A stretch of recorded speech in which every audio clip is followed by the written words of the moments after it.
একটা deserted island, সেখানে 100 জন player নামলো। সবাই একে অপরকে খুঁজে খুঁজে মারছে। শেষে বেঁচে থাকবে শুধুমাত্র একজন।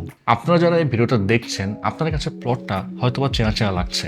হ্যাঁ, আপনারা ঠিক ধরেছেন, আমরা কথা বলছি আজকে পাবজি নিয়ে। এটা এমন একটা গেম বিশ্বজুড়ে কোটি কোটি মানুষকে পাগল বানিয়ে দিয়েছিল। কিন্তু মজার ব্যাপার হলো যে এই গেমের এমন রুলস প্রথম কোনো বড় গেম কোম্পানি বানায়নি। এই আইডিয়াটা প্রথম এসেছিল একদম খুবই সাধারণ মানুষের মাথায়, আর সেই মানুষটাই পরে পরিচিত হয় প্লেয়ার আননোন নামে। আজকে আমরা বলবো ব্র্যান্ডন গ্রিন, একজন মডার থেকে কিভাবে পাবজি নামের একটা এম্পায়ার তৈরি হলো, আর কিভাবে একটা জাপানিজ সিনেমার আইডিয়া পুরো গেমিং জগৎ পাল্টে দিল। চলুন পাবজি ইতিহাসের সেই গল্পে হারিয়ে যাই। হাই, আপনি দেখছেন কিউবিটস, সাথেই থাকুন।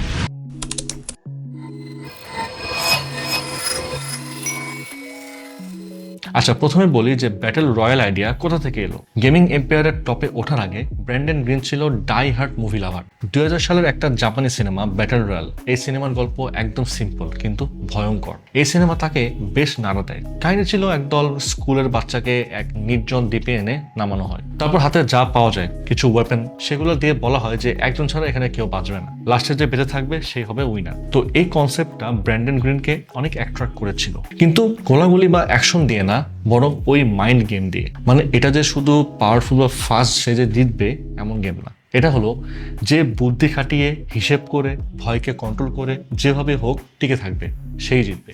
লুট করা, ঝোপে নিঃশ্বাস বন্ধ করে লুকিয়ে থাকা, কখনো ফাইট, কখনো পালানো, সবকিছুর উপর প্রেশার একটাই, দি লাস্ট ম্যান হতে হবে এখানে আপনাকে। ব্র্যান্ডনের মাথায় আইডিয়া ছিল, কিন্তু প্রবলেম একটা ছিল বড়। সেটা হচ্ছে তার কাছে কোনো বড় টিম ছিল না, কোনো কোটি কোটি টাকার বাজেটও ছিল না, নিজ থেকে নতুন গেম বানানোর সুযোগও ছিল না তার কাছে। তখন সে খুঁজে নিল একটা শর্টকাট, যেটা অনেক ক্রিয়েটররাই করে, মানে একটা রেগুলার গেমকে মড করা। আচ্ছা, এখানে মড কথাটা আসছে। মড মানে কেউ একজন গেম বানিয়েছে, তার ভেতরের ম্যাপ, ক্যারেক্টার, রুলস, এসবকে ক্যানভাস ধরে আপনি নিজের মতো করে বদলে ফেলছেন। যেমনটা আমরা ছোটবেলায় GTA, vice city, Bangla, Dhaka to Barishal খেলতাম, সেরকম আর কি। তো ব্র্যান্ডন গ্রিন ঠিক সেটাই করলো। সে একটা রেগুলার গেমকে ক্যানভাস হিসেবে ইউজ করতে শুরু করলো। তখন ব্র্যান্ডনের সত্যিকারের ওয়ার্কশপ শুরু হয় ডেইজি নামে একটা গেম দিয়ে। কিন্তু জিনিসটা আরো ইন্টারেস্টিং। ডেইজি নিজেও ছিল আর্মা টুর্নামেন্ট মিলিটারি গেমের একটা ফ্যানমেড মড। মানে দাঁড়ালো কি, একটা মডের উপর আরেকটা মড, গেম ডিজাইনের নতুন লেভেলে। তো ডেইজি এই গেমসটা ছিল সার্ভাইভাল টাইপ গেমস, প্লাস আপনি জম্বি ওয়ার্ল্ড টাইপের গেমস বলতে পারেন। ব্র্যান্ডন সেই ম্যাপের ভেতর ঢুকিয়ে দিল আরেকটা ব্যাটল রয়্যাল রুলস। মানুষ এটা পাগলের মতো পছন্দ করা শুরু করলো। তো মডটা ভাইরাল হয়ে গেল তখন, আর এখান থেকেই নামটা উঠতে শুরু করলো। সেটা হচ্ছে প্লেয়ার আননোন। সবাই খোঁজা শুরু করলো যে কে এই প্লেয়ার আননোন। তো যাই হোক, ব্র্যান্ডনের এই আন্ডারগ্রাউন্ড সাকসেস চুপ করে থাকেনি। বড় কোম্পানিরাও খেয়াল করলো যে বিশেষ করে সনি অনলাইন এন্টারটেনমেন্ট, যারা পরে ডে ব্রেক গেমস নামে পরিচিত হয়, তারা ব্র্যান্ডনকে ডাকে নতুন গেম বানাতে না, বরং কনসালটেন্ট হিসেবে কাজ করার জন্য। কাজ একটাই, তাদের জম্বি গেম H1Z1 এ ব্যাটল রয়্যাল মোড বানানো। সেখান থেকেই আসে H1Z1 কিং অফ দ্য কিল, আর এটা ছিল একটা টার্নিং পয়েন্ট। প্রথমবার ব্র্যান্ডনের আইডিয়া একটা বড় অডিয়েন্সের কাছে প্রোডাক্ট হিসেবে পৌঁছালো। সবাই বুঝে গেল যে এই আইডিয়ার ভেতরে বিশাল বিজনেস পটেনশিয়াল আছে। কিন্তু এত কিছুর পরও ব্র্যান্ডনের একটা মন খারাপ ছিল, কারণ এই গেমগুলো আসলে পুরোপুরি তার ছিল না। সে অন্যের বাড়িতে গেস্টের মতো থাকতো, অন্যের টুলস, অন্যের রুলস, অন্যের ডিসিশন, এসবের ভেতর থেকে কাজ করছে আর কি। ব্র্যান্ডন চেয়েছিল যে একটা পিওর ব্যাটল রয়্যাল, আরো রিয়েলিস্টিক, আরো ট্যাকটিক্যাল, সম্পূর্ণ তার ভিশনে তৈরি হবে। কিন্তু চ্যালেঞ্জ ছিল একটাই, এটা বানাতে দরকার টিম, টাকা, স্টুডিও। ব্র্যান্ডনের কাছে সেটা তখন ছিল না। ঠিক তখন গল্পটা পশ্চিম থেকে পূর্ব দিকে মোড় নেয়, মানে সোজা আয়ারল্যান্ড থেকে সাউথ কোরিয়া। সাউথ কোরিয়ার গেম স্টুডিও ব্লু হোল। এটা কোনো ছোট কোম্পানি ছিল না, তাদের টাকা ছিল, টিম ছিল, তাদের বড় স্বপ্ন ছিল দেশের বাইরে গিয়ে গ্লোবাল ব্র্যান্ড হওয়া। ব্লু হোলে ছিল একজন প্রডিউসার, কিম চ্যাং হ্যান।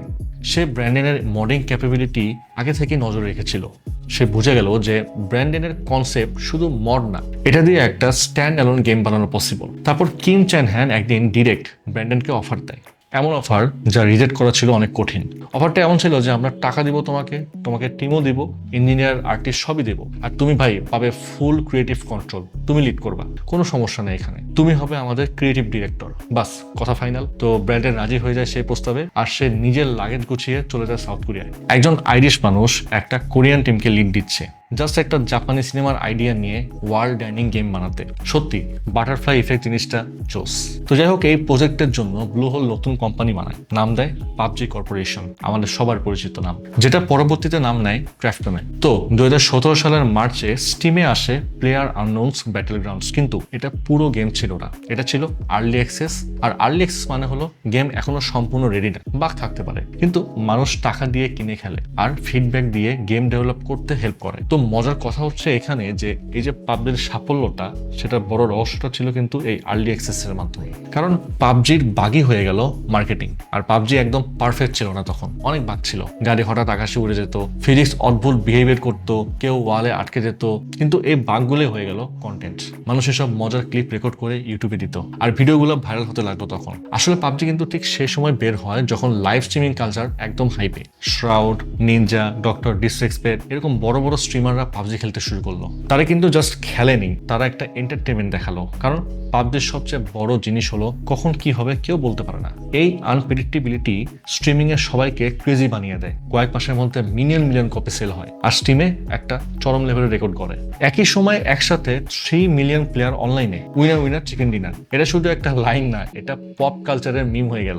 2018 সালে পাবজিতে বড় একটা মুভ হয়, স্টিম থেকে ডিরেক্ট মোবাইলে এলো পাবজি মোবাইল। তবে ক্রাফটন বুঝেছিল যে মোবাইল মার্কেট তারা একা হ্যান্ডেল করতে পারবে না, তাই তারা হাত মিলায় চায়নার জায়েন্ট টেনসেন্টের সাথে। বাস, তারপরের ইতিহাস আমাদের সবারই জানা। মোবাইলে এটা সবচেয়ে বেশি হিট হলো, কারণ গেমিং পিসি অথবা কনসোল সবার নেই, কিন্তু স্মার্টফোন প্রায় সবার হাতেই আছে। আর পাবজি মোবাইল ছিল একদম ফ্রি, যার ফোন আছে, ইন্টারনেট আছে, সেই খেলতে পারবে। আর অপটিমাইজেশন এত ভালো ছিল যে নতুন ফোন থেকে পুরনো অ্যান্ড্রয়েড ফোন সবখানে চলতো। বাস, একটা প্রজন্মের 80% মানুষ জানতো এই পাবজি নিয়ে। প্যারেন্টসরা পর্যন্ত জানা শুরু করলো যে এই পাবজি আসলে কি। অনেকের অনেক নস্টালজিক টাইম গিয়েছে এই পাবজি গেমসের মাধ্যমে। বিশেষ করে করোনার টাইমে সবাই বাসায় বসে কোয়ারেন্টাইন অবস্থায় এই টাইমটাকে সময় দিয়েছে পাবজি গেমস খেলে। তবে পাবজি এর সবচেয়ে বড় কম্পিটিটর হলো ফর্টনাইট।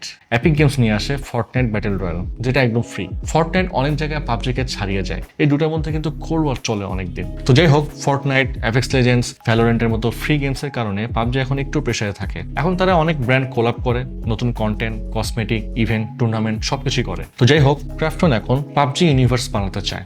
গেমের বাইরে বড় ব্র্যান্ড বানানোর চেষ্টা ক্রাফটন এখন পাবজি ইউনিভার্স বানাতে চায়। তো যাই হোক, আজকে ভিডিওটা এই পর্যন্তই। আপনারা কারা কারা এখনো পাবজি খেলেন আর আগে খেলতেন অবশ্যই কমেন্ট বক্সে আপনারা জানাবেন। আর যাওয়ার আগে পাবজি খেলার জন্য পারফেক্ট একটা কিবিস মিনি পিসি দেখাই। আর এটা হচ্ছে কিবিসের মিনি পিসি লানিয়া R5।